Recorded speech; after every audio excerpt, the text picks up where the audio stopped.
All right. Happy New Year, Leloy. Happy New Year, Richard. Nice to see you again. Kamusta? I'm looking fresh and good. Although you don't have to give me much explanation. ikaw rin. And I'm really glad to do this again. I love shooting the shit. It's very therapeutic for me. Sabi mo ba, podcast is therapy for you? And Yeah, I'm starting to realize the wisdom of that one line that you gave me, especially when you're shooting the shit with someone you wanna drink with. And it's great that we can do these conversations because if we drink and if we hang out together, a lot of it maganda i-censor, pero a lot of it are things we're willing to have other people listen to anyway. So I might as well record something that we enjoy doing anyway. And I'm glad to start the year with this stuff again. Yeah, definitely, Lelo, it's definitely a pleasure. I mean, ako, when I started this, I had the sense that it could work, but you were never sure, right? You're never sure. We're two very busy people. We have different schedules. Our time zones are horribly not synced and all. So I'm really glad that with the few episodes, relatively few, no, considering how madaldal the two of us are, and medyo ADHD all over the place. I was glad to see some of the good responses, including from very unexpected quarters. Towards the end, I was in some parties and I meet some people, businessmen, people who come from a different ideological backgrounds as you and I, and they were saying, you know what, I kind of like it. It's like kind of my favorite new woke podcast or something like that. You know what I'm saying? I said, I'm not woke. No, you are. You're like a kind of caviar socialist or whatever. Diba? So that really encouraged me. So I'm glad that you also see the value of it, because on my side, I saw more and more value of it. Not to mention, maraming naghahanap sa'yo ng mga followers ko. Nasaan na si Lelo? Yan, sabi ko, busy. Richard, sobrang okay yun though, because if some people call you woke and then may mga other people naman tawag sa'yo elitista, that probably means you're doing something, diba? That always means you're doing something right, diba? If you're getting hit on both sides. So it's a good sign that you're not entrenched in a particular worldview. Thank you, Lelo. It's definitely a pleasure. So this is it. We have a new year.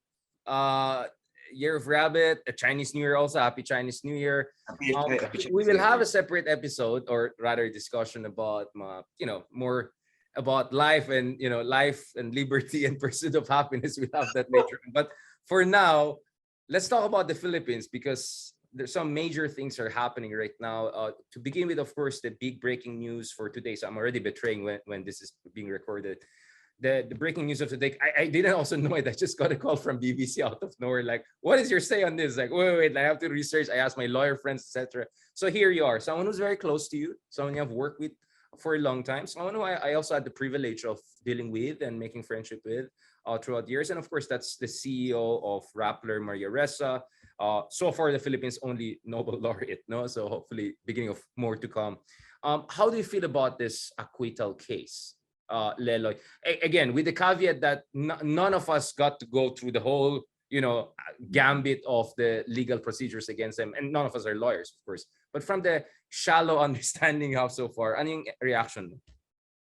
Well, for me kasi there are 3 Duterte cases that are indicators, that will be indicators of how much Marcos is going to honor or is going to stick to yung grievances ni Duterte. Yung una yung Dilima, yung pangalawa yung Ressa, yung pangatlo Walden Bello, dating kalimutan si Walden.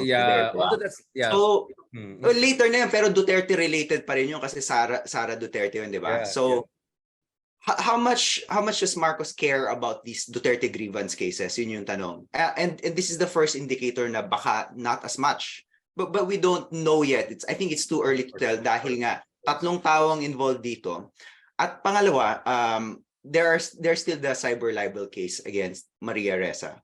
So my sense is that I hope this is the first of a kind of domino wherein lahat ng what I would call the Duterte grievance cases sana mawala na, and these 3 brave people, Leila Dilima, Maria Ressa, and Walden Bello, they get acquitted because these people are not criminals. In fact, I dare say they're heroes. They're the opposite of criminals. Yeah, right. There were the law was supposedly or allegedly weaponized against them. And of course, I would also add ABS-CBN kind of in the mix. I mean, yes. They're facing something kind of in territory of politically charged cases, right? Yeah.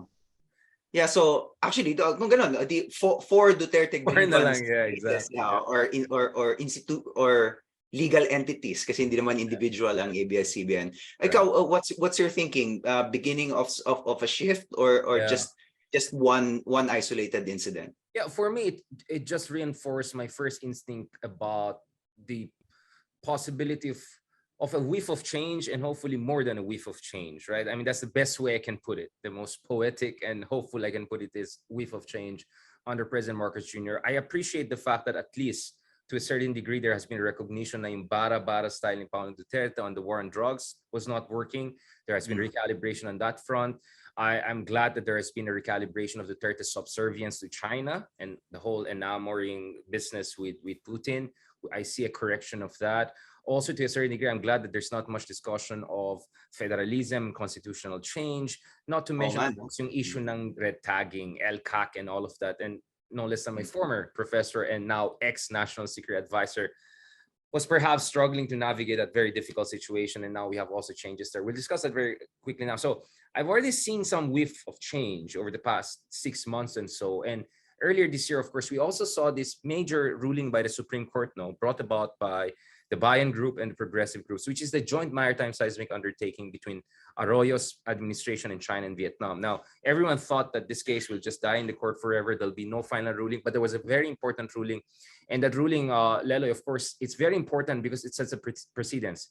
It made it very clear that even the just a joint exploration was unconstitutional because it violates our basic constitutional provisions, especially on national patrimony, etc. So that's going to make it very hard for Marcos to do some mumbo jumbo joint exploration, exploitation deal with China. So it has huge implications, and no less than Harry Roque, who I think is going to be the next spokesman again, right? Had to come up with something trying to defend the kind of more China-friendly side of the argument. That's one. So with that, and it's telling that ruling came out because if Marcos really hated that ruling, maybe meron nang uugong na at least minandohan or they tried, but I don't get a sense, or unless you do, I don't get the sense that Malacanang was heavily invested in the outcome.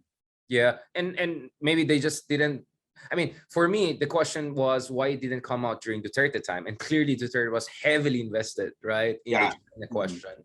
And of course, there were also questions about how much could the judiciary exercise its own independence or flex its judicial muscle against an authoritarian populist like Duterte. So for me, at least it says maybe not only us, but others are also sensing within the state institutions that maybe it's not the same, kind of. So correct me if I'm wrong. Ang reading ko sa analysis mo, you're saying that this acquittal of Maria Ressa is part of a broader pattern on the Marcos administration's part. A whiff of a pattern. Moving away from certain elements of Duterte excess, or could be, or you're hoping that it's part of that pattern. Yeah, I well, not only hoping, but we see also already observable, at least initial signs, initial sparks. And for me, I call it the great moderation, right?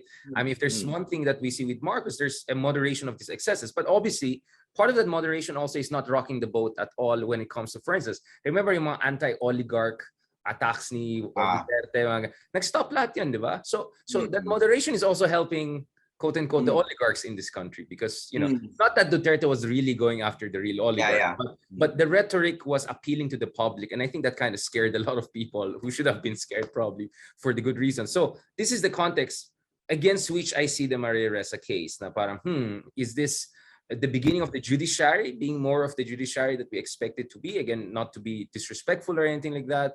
And is this the beginning? Because remember, there are 3 other cases, of course, with also Maria Ressa, right? There's another tax evasion case. There's a libel case, which is a serious one. And then there's a case involving yung order na ma-close, ang rapper in 2022. So there are 3 other cases. They're complicated, far more complicated than this one.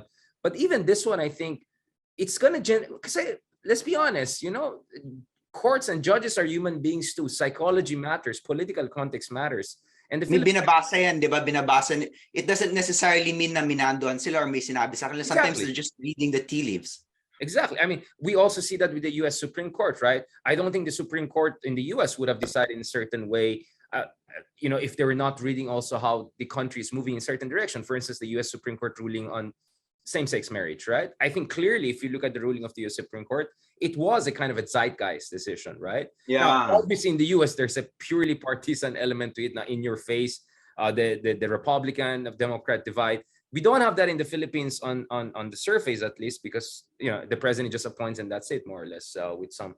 But the thing is, judges and the judiciary operate also within the broader political context, and just like us, they make political analysis. And I know at least one Supreme Court justice, very prominent one, follows me on Twitter, perhaps precisely to understand what's going on. Read the tea leaves.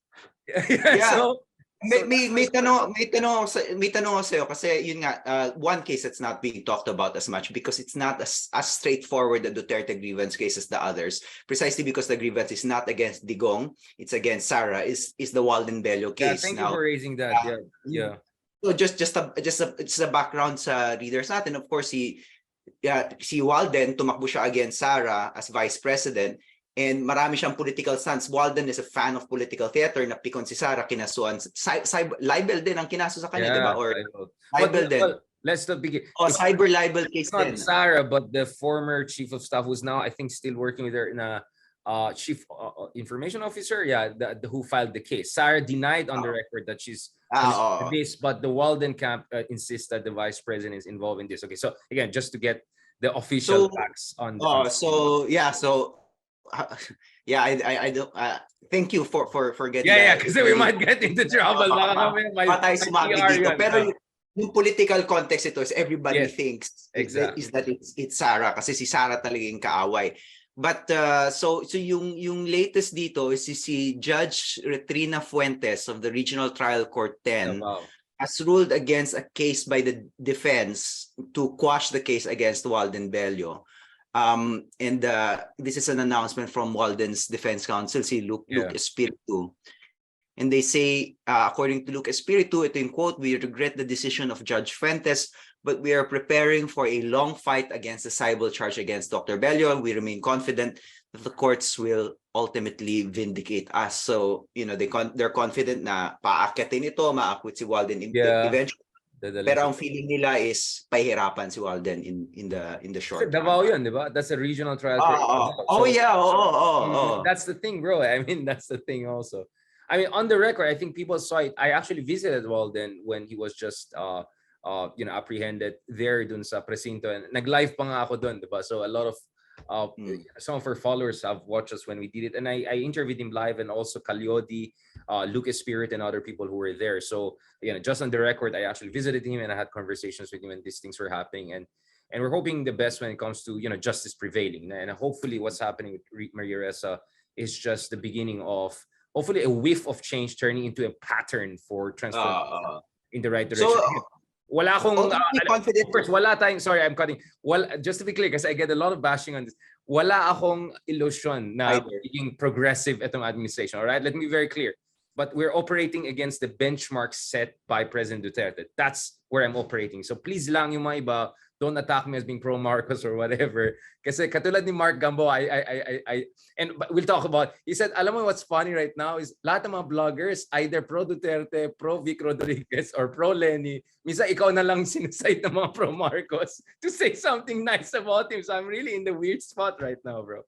Please go ahead. Sorry. I think your analysis about Marcos is ultimately fair, but let me just tack back to yung Walden case. Is the important thing there is it's bad news, but it's Davao, diba? So it medyo expected na yun yung mangyayari. So the question is really, what happens pag umakyat na ito, dun mo na mababasa yung national tea leaves. Exactly. Because the judiciary, like national politics, is heavily localized also in the Philippines. Just a question of defending Marcos. I don't think either of us have ever read, at least on the show, we've never really defended Marcos. Yeah. My analysis has always been that Marcos is a kind of run of the mill, is a liar, one based on lies. But the way he's governing is he's a run-of-the-mill post-EDSA president. Take it or leave it. Diba? A post-EDSA president has many positives. A post-EDSA president also has many negatives. But a post-EDSA president is relying on a relative economic stability that allows them to govern with some degree of efficiency. So traditionally, mababa yung bar na yun. So traditional politician siya. Oh. Hindi siya Right? hindi siya tatay niya. Hindi siya hindi siya tatay, not even erap, no? Yeah, I think Marcos is most comparable as a president to Arroyo, Aquino, and Duterte. Yung tatlong post-ed sa presidency yun, he is probably, at this point, after 6 months, least comparable to his father. Even though he does stupid things like naming his wealth fund the Maharlika Wealth Fund. Asking for trouble, right? Like, dude, I mean, come on. Speaking of Maharlika Fund, of course, I want to connect this because one thing that, in my opinion, makes Marcos Jr. very unique is, I mean, I kind of popularized this term. I'm calling him now Ferdinand Magellan Jr., right? I mean, he's like circumnavigating Earth in just 6-7 months. Yeah, like, I know Ramos had a lot of travels, okay? Love ko yan. I know si Tatay Digong also had a lot of travels, a lot of junkets, 3 times. Yeah, I know it. But, dude, 8 travels in 7 months, another one to Japan next month. I mean, man, this is a new record, man. Not to mention Grand Prix in Singapore last year. Okay, tsaka yun nga, parang this is next level. I mean, what? Parang ang saya ng mga pinupuntahan no? Parang you end up in Singapore, sakto pag Grand Prix. And Davos. All the posh places, in right? Davos. I mean, it's just super posh. And I mean, if there is something classically Marcosian about this Marcos presidency, I think it's the travel bit. But maybe it's not Marcosian. It's actually, this is not the Marcos side. This is the Romualdez side, man. This is the MLD I don't want to get into that Ilocano Bisayag thing, okay? All right, I'm going to get into trouble. But I have a lot of Ilocano friends who are saying, oh, that's because I said, di ba Ilocano siya? Bakit magastos? Hindi si Apo yan. No? Hindi, Romualdez kasi yan, Bisaya. Yan. Alam mo yung mga ganun yung mga Ilocano. Like, I'm not getting into that. as the son of a Waray, I'm not gonna get into that either. Okay, let's just put it this way. He's more Imelda than Tatay Ferdy or something like that. If I can put it that way, right? I mean, really, we see the Imeldific element. Yeah. Yeah, I think, except for yung actually, mas na-off ako dun sa nag-Grand Prix kaysa pa dito sa Davos kasi yung Grand Prix parang sa naman talaga yung Grand Prix. I'm sorry. To have conversations in the context of the Grand Prix. If you wanted to go to Singapore, there are many other reasons to go to Singapore. Itong Davos parang okay, yeah, it's excessive, but at the same time, actually, it is beneficial to network with certain powerful individuals in Davos, especially if your goal is to get people to invest in the Philippines. In fact, I would say that individually, with the exception maybe of Grand Prix, which is really funny, parang individually, there's nothing wrong with these trips on an individual basis. Lahat of them make sense. If you take them in isolation, kaya mo silang i-justify individually. Pero yung ganong karami at sa so short time, you take them all together and then you're like, bro, titignan ko ngayon yung schedule ng Grand Prix. Kailan yung Monaco? Because I am not, I news in the Mediterranean. And I'm half seriously saying, I'm checking, because I'm a Formula 1 fan, no? So I was like, wait lang, after Singapore, kailan ba yung Japan? Yung mga ganun, Monaco. I'm a big fan. So where is this going? But ito kasi, bro, you're absolutely right that, each of those travels can be justified. One is for UN, one is for, I'm saying for ASEAN, one is for, I get it. But my point is also the context domestically, no? I mean, ito, yung presyo ng sibuyas, which our good friends are making whole cottage industry of analytics out of this. Whole it's na my picture of mga sibuyas. Sorry kung makikinig lang ako. Yung favorite video, parang the importance of the issue of sibuyas daw was borne out by the fact na nung nag-tweet siya about it, X number of shares yung nakuha niya. Shares. Ito guys, picture ko with sibuyas, ipopost ko ba yan? Like, I'm gonna ride the bandwagon. Yung data analytics mo, how many shares you got, and that's your indicator of how important. I mean, it's an important issue, but God, the moment we start using shares as a barometer for what's important, it's just like we're letting our egos decide what to analyze and not, and not what's really important. But yes, New Year na, let's be nice. Basta influencer is life. Sige, next time na lang Google Scholar in citation na lang ang basihan natin. No, but so for me it's the sibuyas issue. I know you're not into the whole inflation I don't want to call it. I mean, importante ang like don't get me wrong, importante ang sibuyas. Exactly. Gisa, as Nick Joaquin says, our food is built on gisado. So walang gisado, 'di ba? Kung walang sibuyas, 'di ba? If the French have their mirepoix, we have our gisado, and we cannot cook without our gisado and sibuyas. So sibuyas, bawang, kamatis, importante, basis yan ng cooking natin. Filipino food is not the same without sibuyas. So onion is the linchpin of the Filipino cuisine. Okay, maganda yan. Baka mamaya may analytics na naman dyan. But the thing is this, whether we agree with how bad the situation is or not, in terms of how high is a high inflation, you get what I'm saying, right? We already had a lot of discussion last year. Ayoko nang babalikan yan. Magbasa na lang kasi sila ng Adam Tuzan, yung mga matatalino dyan.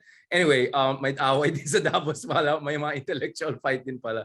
No, but the thing is, this is being juiced out, right, Leloy? And the thing is, it's not only opposition. It's not only our analytics friends.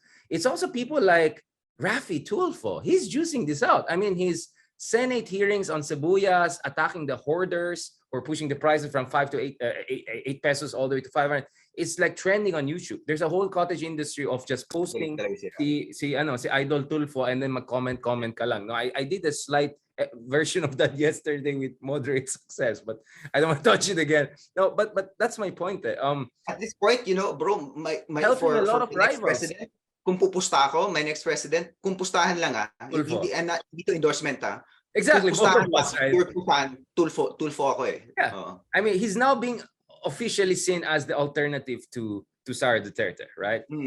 Because she's seen as a shoo-in. I'm saying, no, I'm not sure. And for me, actually, if you're a Lenny supporter, you would like Tulfo to run, because if Lenny runs and Tulfo run, that's actually an interesting three-way race, potentially. Yeah. Because if it's just Lenny versus Sara, it's going to be much harder, in my opinion. I think Tulfo will make it good on his own or with Lenny in the mix. But aside from that, the other issue, of course, Lelo, is parang we have had as many foreign travels as cabinet reshuffles. The National Security Advisor is new. The Defense Secretary is new. Wala na si Vic Rodriguez. Wala na si Trixie. Ang dami na wala. Ang gulo. So parang, and then the military, umiba yung military chief. So my thing is, there is at least perceived inflation crisis, but I would say it's more than perceived. It's really not for a lot of Filipinos. And at the same time, there's also this political crisis of reshuffle. I mean, the current Defense Secretary, former AFP Chief Carlito Galvez, admitted that there are rumblings within the military because of the reshuffling things are happening. So what I'm saying, Lelo, is that against that backdrop, parang medyo weird itong super travel, I call it Grand Prix diplomacy or hyper diplomacy situation, right? But isn't this like his father? But di ba yung father niya mahilig din mga travel, international, ano? Yeah.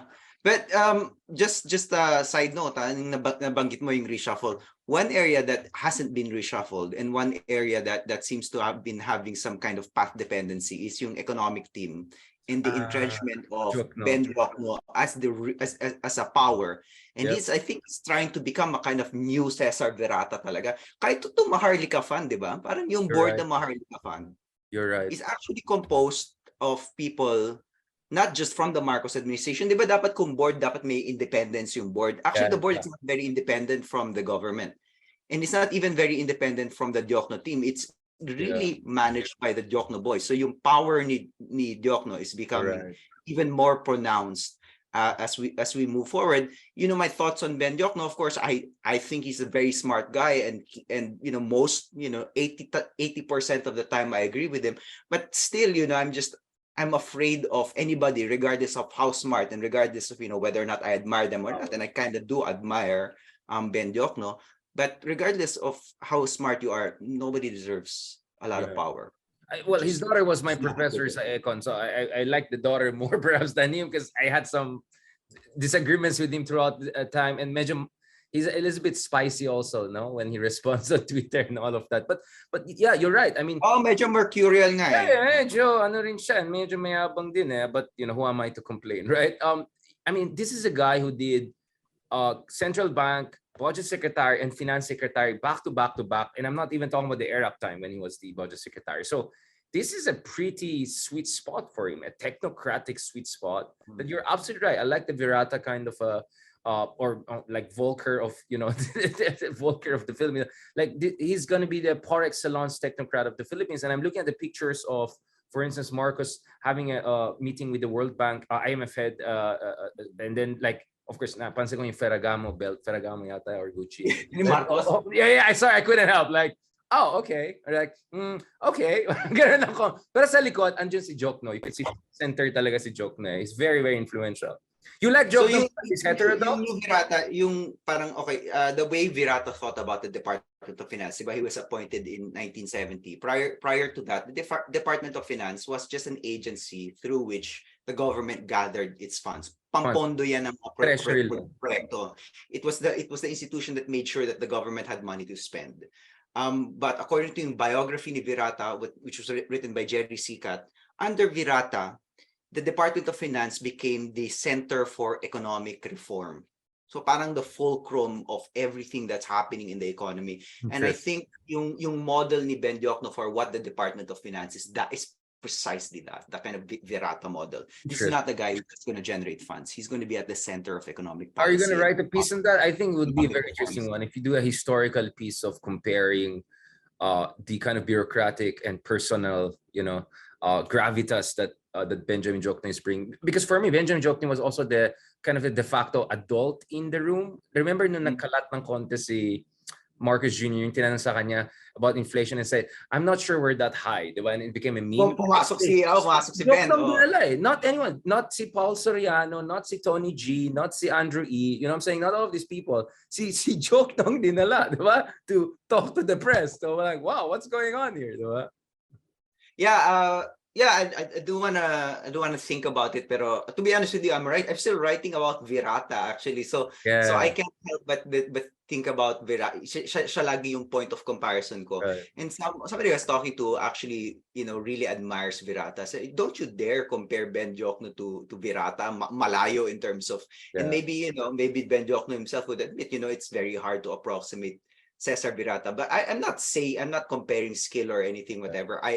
Although I think Ben Diokno is extremely intelligent, what I'm comparing is yung vision for what the finance ministry is. And the position within the constellation of ruling coalition. Right? I mean, each generation has its own kind of a chief technocrat, right? Parang something like that.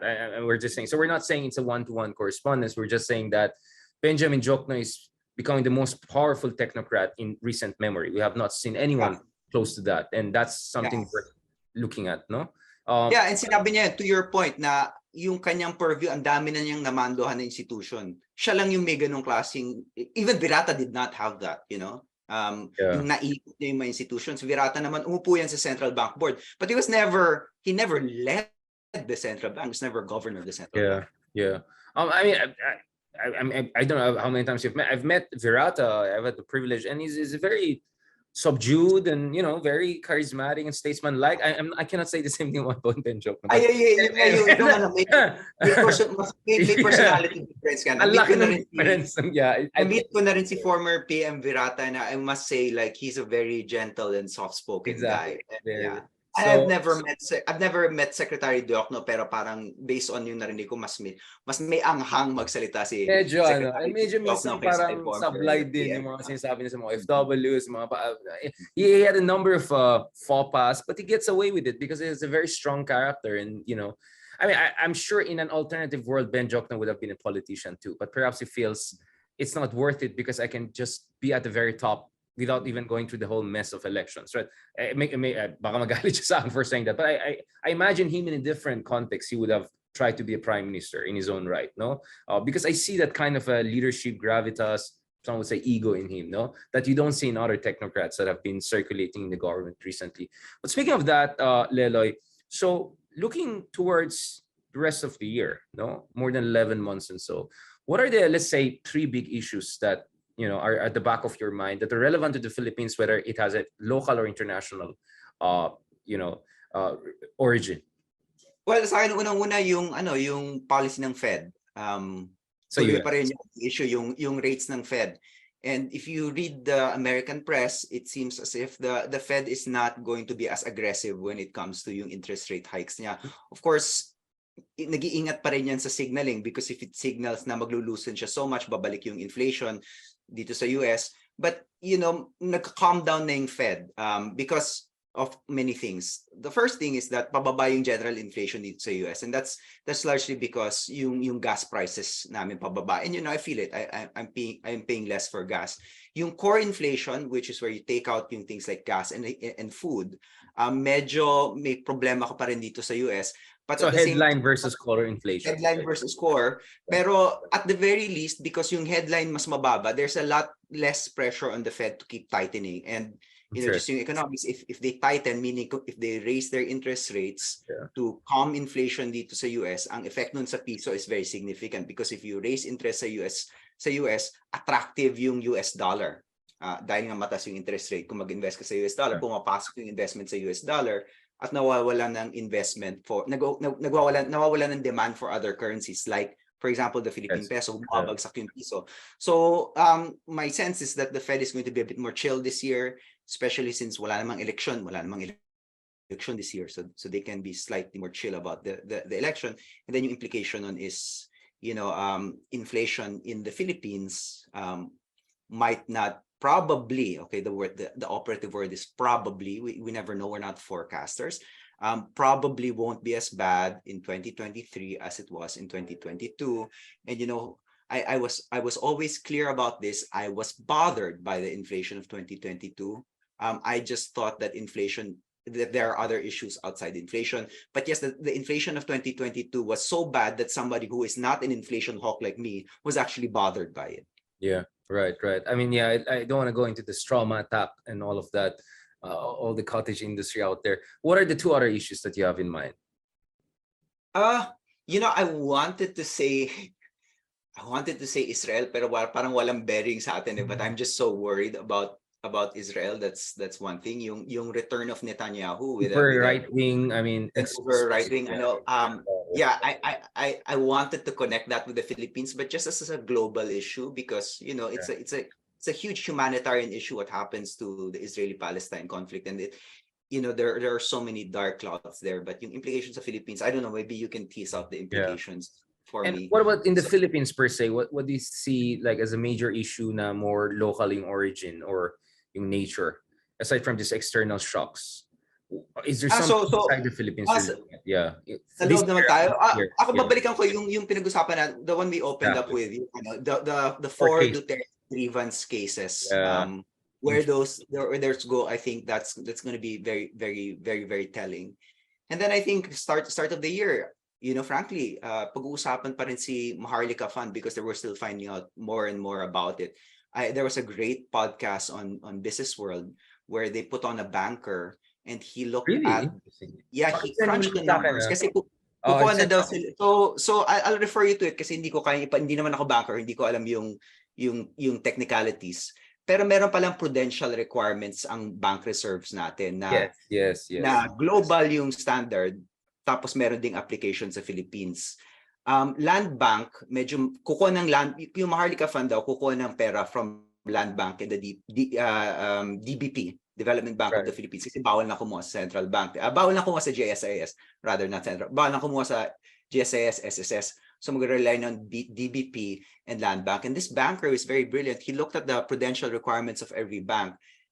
Apparently, kung matuloy yung pagkuha ng pera sa DBP, bababa yung DBP below a certain threshold for certain prudential yung minimum reserves requirements na illegal. Yung Land Bank is a bit bigger, so mukhang hindi babagsak to that level. But he crunched the numbers, and it was pretty brilliant. By the way, I love that Enrico Villanueva.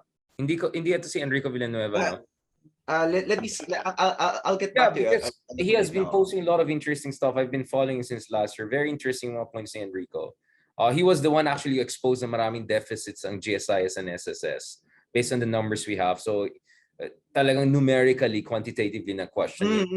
Maybe it's him, but I mean those kinds of people. So shout out dyan kay Enrico. I think he also teaches in UP Los Baños as a professor, and he's also a banker. So I like those kinds of people who are sobrang nabilibaw sa numbers. They go down. That Business World, I mean, their podcast is just really great. It's not sensationalist. Thank you for plugging in that. No, I'll check that out myself. But of course, don't forget about our podcast, which is great too. Well, speaking of the first thing you raised on the Fed Reserve, just the other day I was thinking about it, and I realized stumbling through a number of podcasts and all, like, actually, one thing we're not considering perhaps as much is yung reopening of China.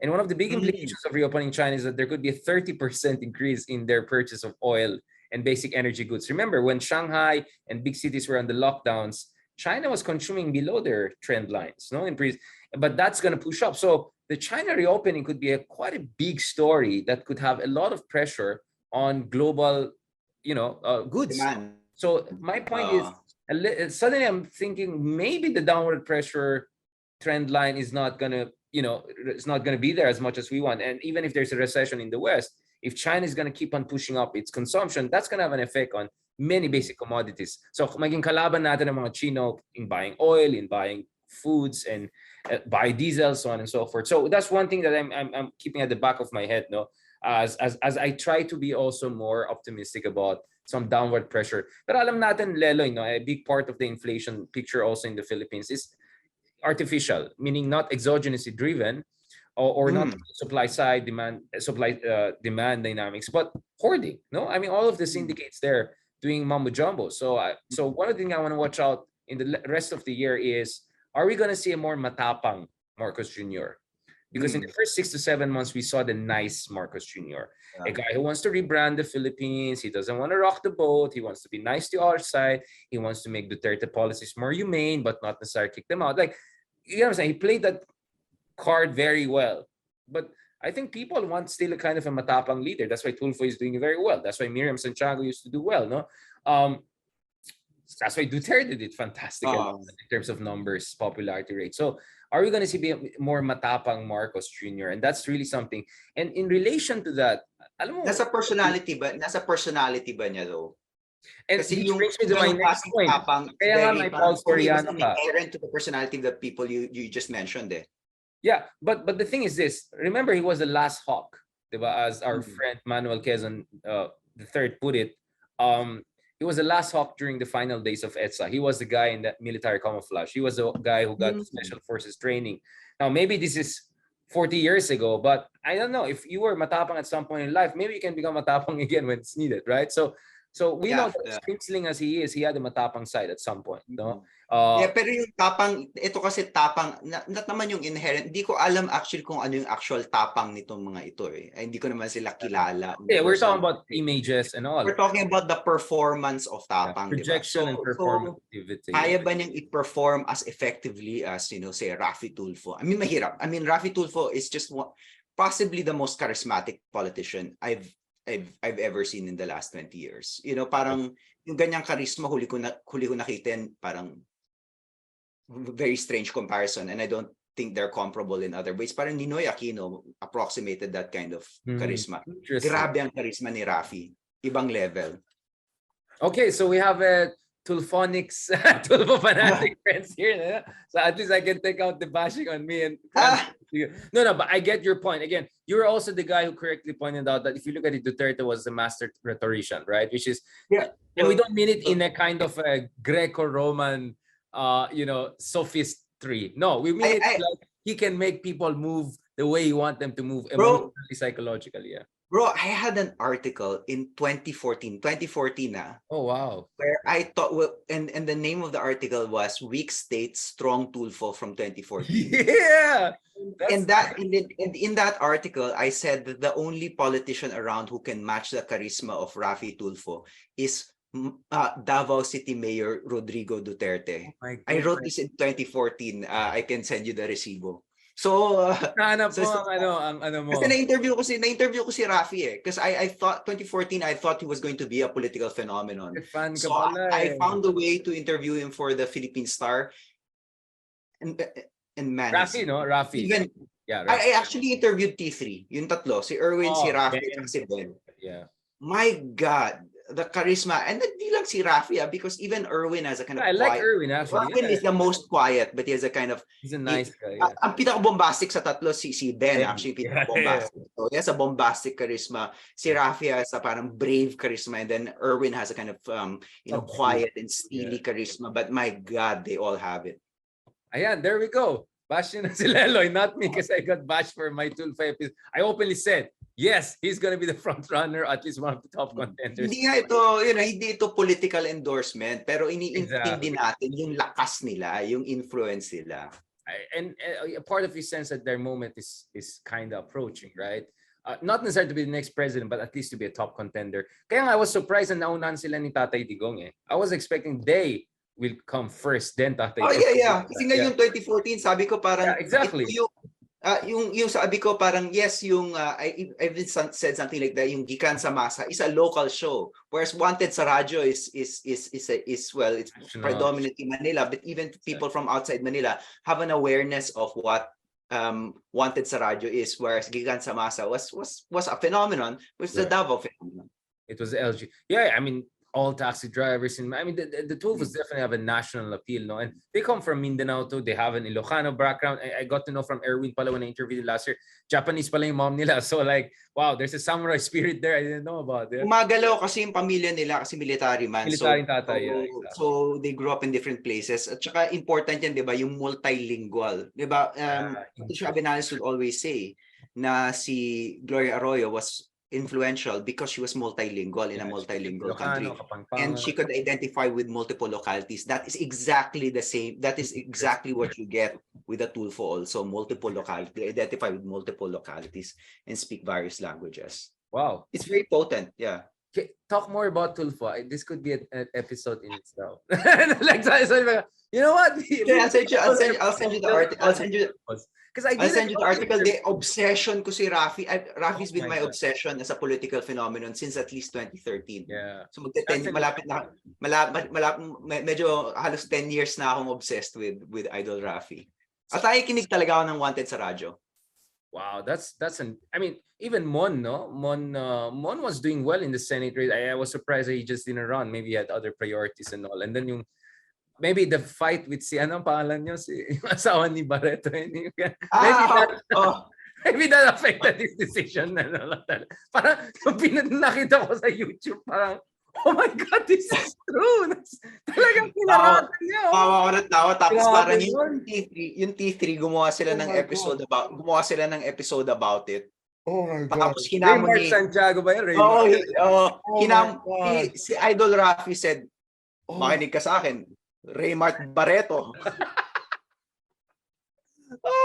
Sige lang, go ahead. Sige lang, go lang. Okay yan. Tapos si Ben Tulfo, naman sabi niya doon sa episode na yan, Raymart, makinig ka sa akin, paghanap tayo ng isang abandoned warehouse, ilak natin ang pinto, pumasok tayo, matirang matibay.